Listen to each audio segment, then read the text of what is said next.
Hello, this is YouTube Medical University. High cholesterol causes fat to build up in your blood vessels. It has been proven that the risk of stroke and heart attack increases. Once you have a stroke, you may end up bedridden or have difficulty speaking. It becomes hard to live a healthy and enjoyable life. However, when your cholesterol is flagged during a health checkup, isn't it common for the doctor to say things like, "Why don't you try exercising a bit more?" Or, "You should take some medication." It's hard to keep up with exercise, and at the same time, you might feel reluctant to take medicine. I think a lot of people feel that way, but don't worry. In fact, even the Ministry of Health, Labor and Welfare recommends that people with high cholesterol should first try dietary therapy and review their eating habits. So in this video, I'm going to introduce 4 foods that can lower bad cholesterol using diet, not exercise or medication. While introducing these foods, I'll also explain in detail which specific products you should eat and how you should consume them. Here at YouTube Medical University, we provide easy to understand, reliable information with supporting data from the perspective of an active physician so that people who care about their health don't fall for misinformation. I'd be happy if you subscribe to the channel so you don't miss any new videos. Now here's today's agenda. In the first section, I'll explain how high your cholesterol needs to be before you should be concerned. Then, in the second section, I'll introduce the 7 recommended foods that can help lower cholesterol, which many of you have been waiting for. This video is going to be a bit long, but if you watch it until the end, you'll understand what cholesterol is, how high is considered dangerous, and what kinds of foods you should eat to lower your cholesterol. Please be sure to listen until the end.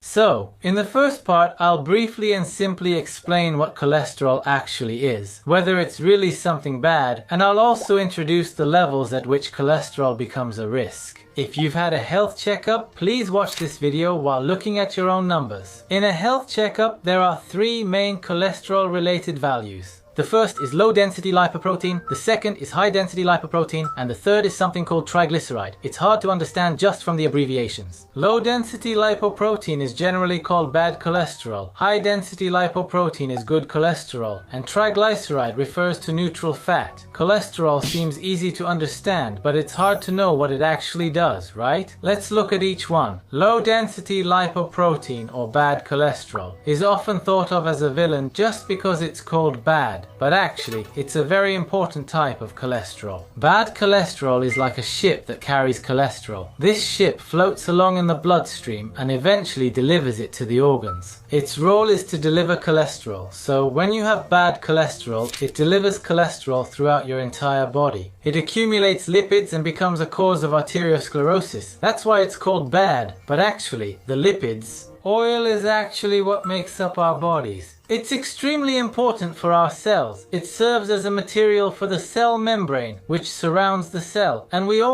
our organs secrete hormones, and lipids are also used as materials for these hormones. That's why low-density lipoprotein cholesterol plays a very important role. However, if there is too much of it, it floats around in the blood vessels, forming clumps, and this can become a cause of arteriosclerosis. When a lot of fat accumulates, it forms lumps called plaques, and these lumps of fat can break off and cause blockages. Damaged blood vessels and growing plaques can block vessels, causing heart attacks or strokes. That's why lowering bad cholesterol is recommended. So, what exactly is high-density lipoprotein? It's the opposite of low-density lipoprotein cholesterol. High-density lipoprotein cholesterol also acts like a ship, but instead it collects excess cholesterol from the whole body and brings it back to the liver. So, since it collects the fats that have accumulated throughout the body, it's considered a good thing. That's why it's called good cholesterol. Marcis, by the way, have you ever heard the term hyperlipidemia? It sounds bad to have high fat, but this high density lipoprotein is actually good cholesterol, so having higher levels is better. Because of this, the term hyperlipidemia has been discontinued, and now it's called dyslipidemia. I think it's easier to remember if you also understand the reason behind it.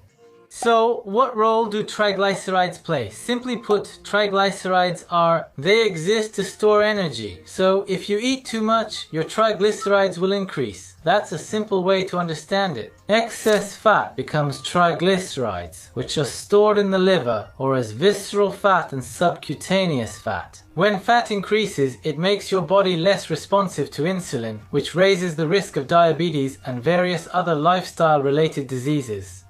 So, how high do cholesterol and triglyceride levels need to be to become a risk? When low-density lipoprotein cholesterol exceeds 160, it's said that the risk of myocardial infarction increases by 2.6 times, and if it rises further and exceeds 180, the risk of myocardial infarction goes up to 5.7 times. And having high triglycerides is also a risk. If your triglycerides exceed 300, it's also said that the risk of myocardial infarction doubles. And if your triglycerides rise even higher and exceed 500, it can cause acute pancreatitis, where your pancreas suddenly becomes inflamed. It's said that the risk increases for a very painful condition where your abdomen or back suddenly starts to hurt. So, at what level do you actually need to start taking medication? It also depends on your conditions. So for detailed treatment guidelines, I've linked a video in the description. Check it out if interested. Now let's review what we covered. There are cholesterol tests for low-density lipoprotein, high-density lipoprotein, and triglycerides. Low-density lipoprotein is very important for making cells and hormones, but if it's too high, it carries cholesterol throughout the body and increases the risk of arteriosclerosis. On the other hand, high-density lipoprotein is the good cholesterol that returns cholesterol to the liver. Triglycerides increase when you overeat, and they get stored as fat in the liver, under the skin, and around the organs.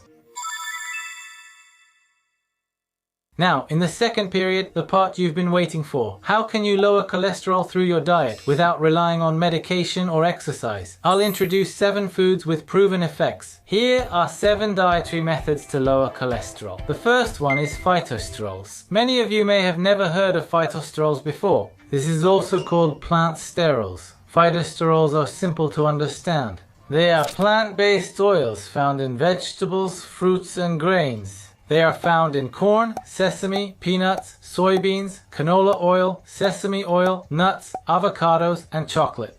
What's amazing about these phytosterols is that they actually inhibit the absorption of fats we take in through our diet. Even if you consume fats, more of it is excreted as is, so there is a lot of data showing that cholesterol levels are less likely to rise. For example, when you take cholesterol-lowering medication. However, for patients whose low-density lipoprotein cholesterol exceeds 130, there was a study comparing a group that added 5.1 grams of phytosterols per day, a group that didn't add anything, and a placebo group. There is data showing that the group that consumed phytosterols had lower total cholesterol and low-density lipoprotein cholesterol. In addition, in a German study, 85 patients with type 2 diabetes were given a diet containing 8% phytosterols, plant sterols. They were given 20 grams of this diet to consume. After 12 weeks, as a result of taking these phytosterols, the increase in bad cholesterol was reduced. An Iranian study used sesame oil with phytosterols, plant sterols. There is also data showing that taking 2 tablespoons of sesame oil a day for 12 weeks lowered total cholesterol levels. Sesame oil is familiar to Japanese people, isn't it? You can use it in salads or stir-fried dishes. Even just switching your usual cooking oil to sesame oil, you can expect lower cholesterol. Here is the second of 7 dietary methods to reduce it. It's soluble dietary fiber. Did you know that there are 2 types of dietary fiber, soluble and insoluble? Soluble dietary fiber, as the name suggests, dissolves in water. And insoluble dietary fiber does not dissolve in water.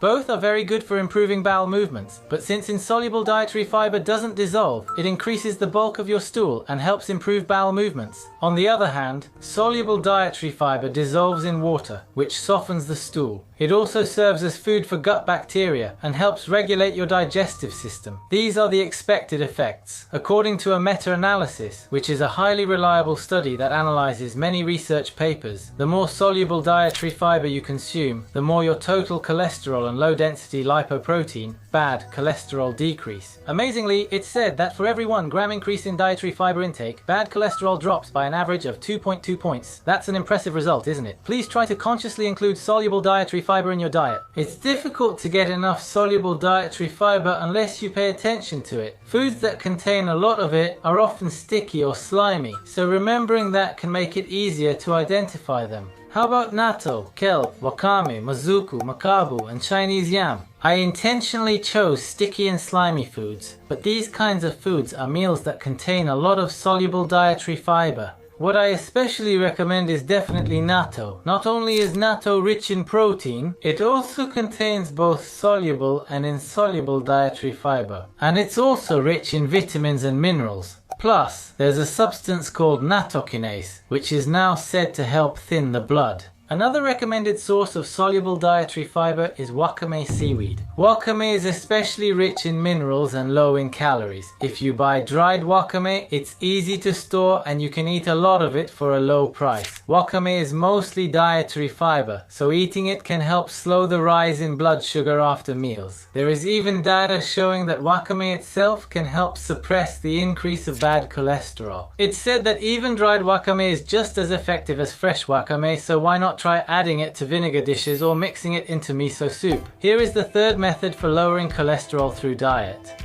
It's flaxseed oil. I think most of you have heard of flaxseed oil, but haven't really tried eating it. Actually, I also hadn't really eaten it before. In fact, flaxseed oil contains alpha-linolenic acid, an omega-3 fatty acid that helps lower bad cholesterol, so it's getting a lot of attention. In a certain study in Japan, participants were divided into 2 groups. One group took 10 grams of flaxseed oil containing alpha-linolenic acid, and the other group took 10 grams of corn oil, which contains almost no alpha-linolenic acid. Each group took their oil once a day at dinner, and then their cholesterol levels were monitored for 1 to 3 months to see how they changed. Here is the graph showing the results of that study. These black dots show the decrease in cholesterol levels for the group that took flaxseed oil. The white dots represent the corn oil group. After 4 weeks or 1 month from the start of the study, it is said that those who took flaxseed oil had a 25.8% decrease in low-density lipoprotein cholesterol. In other words, their cholesterol levels dropped by about a quarter. What do you think about that? Just by taking 10 grams once a day, their cholesterol dropped by a quarter. I think this is a very promising study. So, how should you take 10 grams of flaxseed oil? I recommend putting it on your salad. The reason is, flaxseed oil is said to oxidize easily, so if you heat it, it will oxidize.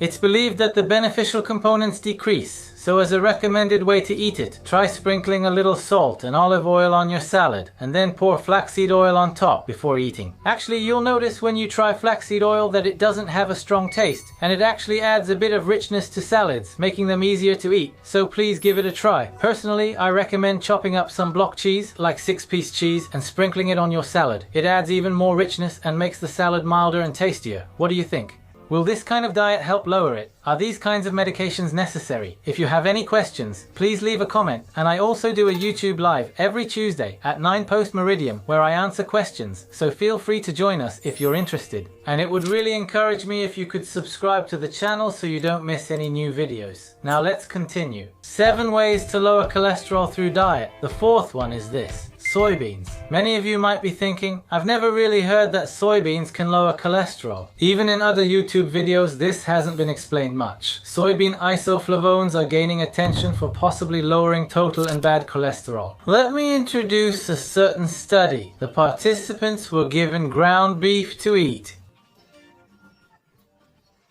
On one hand, they ate ground beef that contained plant-based soybean oil, and on the other hand, they ate regular ground beef. Surprisingly, people who ate ground beef with added soybean oil saw their bad cholesterol drop by 9.3% and total cholesterol by 14.9% compared to those eating regular ground beef, even though meat is said to raise cholesterol. The fact that cholesterol decreased just by adding soybean-derived fat to the meat suggests that soybeans themselves may have a cholesterol-lowering effect. No. For those who say it's not easy to add soybean fat to the meat you usually eat, I have to admit, even I can't do that. So, as an easy, affordable way to consume soybeans, natto and tofu are good options. Let's switch to meals that are more focused on Japanese food. I especially recommend adding tofu or natto as a side dish to your dinner. Just by doing that, you can increase your soybean intake, so please give it a try. Soybeans themselves are rich in protein. Protein is a very important nutrient for building our bodies, so for that reason as well, I recommend consuming soybeans. Personally, I recommend putting chopped green onions on natto, and if you put an egg yolk on top and eat it over rice, it's really delicious. Here is the 5th of the 7 dietary methods to lower cholesterol. It's fish. Have you ever been told by your parents to eat plenty of blue-backed fish because they're good for your brain? Actually, they make up part of the brain. The fat is known to contain a lot of docosahexaenoic acid and eicosapentaenoic acid. So, it's often said that eating fish rich in these components can make you smarter. Whether you become smarter or not depends on whether you believe it or not. However, more and more data is showing that lowering cholesterol can reduce the risk of diseases caused by clogged blood vessels. A highly reliable study called a meta-analysis, which combined 11 studies, found that eating fish more than 4 times a week can reduce the risk of heart attack by as much as 21%. There is data showing that not only does lowering cholesterol help, but it can even reduce the risk of heart attacks that may occur later. And interestingly, it has also been shown that the more fish you eat, the lower your risk becomes. To be more specific, it is said that for every 100 grams of fish you eat per week, your risk of heart attack decreases by 5%. So for someone who eats 200 grams, that's a 10% reduction. It's been found that the risk keeps decreasing like that. However, there is something you need to be careful about. Just because this ingredient is abundant, if you eat a large amount of fish, there is a risk of mercury poisoning. In fact, it's been found that fish contain trace amounts of mercury. By consuming a large amount of this mercury, the risk of mercury poisoning increases. If you get mercury poisoning, you may experience symptoms like nausea, stomach pain, diarrhea, dizziness, and blurred vision. And your kidney function can suddenly deteriorate. Such severe symptoms can occur. In fact, we know which fish contain high levels of mercury. Fish like Alfonsino, swordfish, bluefin tuna, big eye tuna, and whale, for example. These types of fish contain relatively high levels of mercury, so it is recommended to limit your intake to 80 grams per week. On the other hand, if you're wondering which fish are high in docosahexaenoic acid and low in mercury, herring is one example. Another example is Atlantic mackerel. Also, shellfish like oysters, as well as salmon, sardines, and sea bream. These fish are said to be high in docosahexaenoic acid and low in mercury, so please keep that in mind. Personally, I recommend canned mackerel, which I also eat myself. The great thing about canned mackerel is that it's affordable. Plus, it's already seasoned, so you just have to open it and eat. By eating canned mackerel for lunch during busy work hours, you can help control your cholesterol and get protein from fish. It helps recharge your energy and has a lot of benefits, so I recommend adding canned mackerel or sardines to your daily routine. 7 ways to lower your cholesterol through diet. The 6th one is nuts. When it comes to nuts, there is solid data, just like with mackerel, showing their benefits. Especially walnuts, they contain omega-3 fatty acids, which I mentioned earlier with flaxseed oil, and are well known for lowering cholesterol. Other nuts also contain a lot of monounsaturated fatty acids, and these fats are also believed to help lower cholesterol. So, just like with mackerel, there is a lot of data on nuts, and it's almost certain that they lower cholesterol and help prevent clogged blood vessels and related issues. It's said that the risk of disease will likely decrease. Let me introduce a large-scale study. In that study, they compared people who don't eat nuts with those who eat nuts more than 5 times a week. It was found that those people had a 14% lower risk of heart attacks and strokes. By the way, the nuts included in this study were peanuts and walnuts. Since the study involved over 1 million people, it's considered to be quite reliable. Personally, I highly recommend it.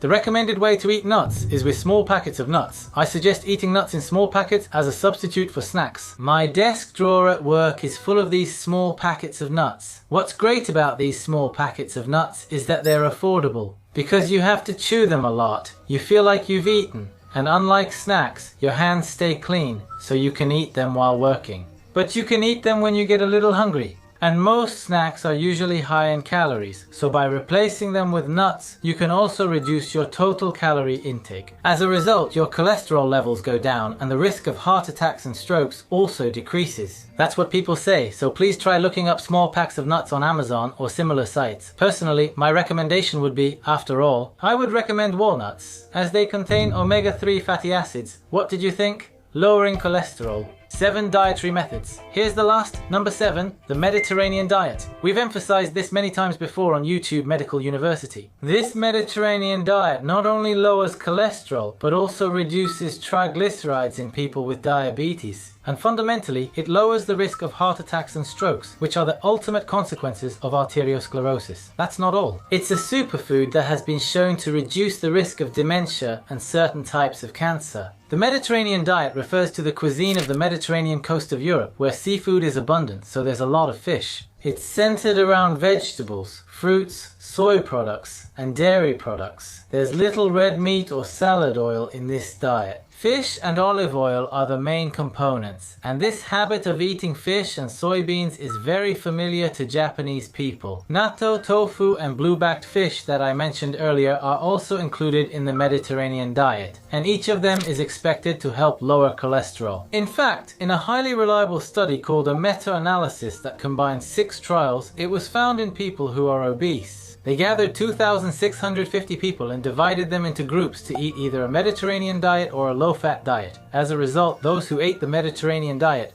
the group had an average total cholesterol that was 7.4 points lower. This is compared to people who didn't eat anything. It's understandable if cholesterol goes down, but isn't it surprising that cholesterol decreased even compared to the low-fat diet? Thank you for watching this video until the end. I'd like to introduce you to specific Mediterranean diet menus. There's an official LINE link in the description. Please add me as a friend from there and just type Mediterranean diet. Then you'll automatically receive recommended Mediterranean diet options, and I'll give you a free chart summarizing the recommended amounts you should eat. It's completely free, so please feel free to get it if you'd like. Now, let's review the second lesson. Here are 7 dietary methods to lower cholesterol. The first is phytosterols. I introduced oils found in plants, fruits, and grains. Sesame oil might be the easiest to try. And the second is soluble dietary fiber. I mentioned that the more you consume, the more your cholesterol might decrease. Please try to consciously include foods like natto, wakame seaweed, and other sticky foods in your diet. And third is flaxseed oil. I explained that the alpha-linolenic acid contained in flaxseed oil may help lower low-density lipoprotein cholesterol. I recommend using it without heating as much as possible, like as a salad dressing or drizzling it over dishes as a finishing touch. That's the way I suggest eating it. Fourth is soybeans. I introduced a study showing that simply adding soybeans to ground beef lowered cholesterol levels. By being mindful of Japanese cuisine and just adding a dish like natto or tofu, your cholesterol might go down. Fifth is fish. If you eat fish 4 times a week, I mentioned that the risk of heart attack goes down, and for every 100 grams you eat per week, the risk decreases by 5%. Also, since you need to be careful about mercury, it's important to choose fish with low mercury content. And as for recommended ways to eat them, I mentioned that canned mackerel or sardines are the easiest options. Sixth, nuts. Eating nuts more than 5 times a week lowers the risk of heart attack and stroke. And as for the recommended way to eat them, it's snack nuts that come in small packets. I suggested switching your usual snacks to those. Among nuts, I especially recommended walnuts, which are rich in omega-3 fatty acids. And seventh, the Mediterranean diet. It's not just about cholesterol. The Mediterranean diet is said to lower the risk of clogged blood vessels, triglycerides, dementia, and cancer. Please try to incorporate it into your lifestyle. Diet is a matter of frequency. Sometimes you may want to eat fatty or sweet foods, but try to reduce how often you eat them, even just a little. By increasing the kinds of meals I introduced today, your cholesterol will definitely go down little by little. Thank you for watching this video until the end. I think you are very eager to learn. If you have any experiences like I pay attention to this kind of diet or my doctor told me this, please share them in the comments. I believe your comments will be helpful to others. Also, whether you give this video a thumbs up or a thumbs down, your feedback will help me with future videos. Please subscribe to the channel so you don't miss new videos. See you in the next one. This was How Not to Grow Old After 70, as taught by my patients in general medicine. It became a bestseller in 4 categories on Amazon and ranked #1 in the gift rankings. I've compiled into one book the important ways of living and health methods that I've learned from my patients while working as a doctor. It's a book that will make you think, I want to live a healthy life like this too. It's been very well received and is on sale now, so please check it out.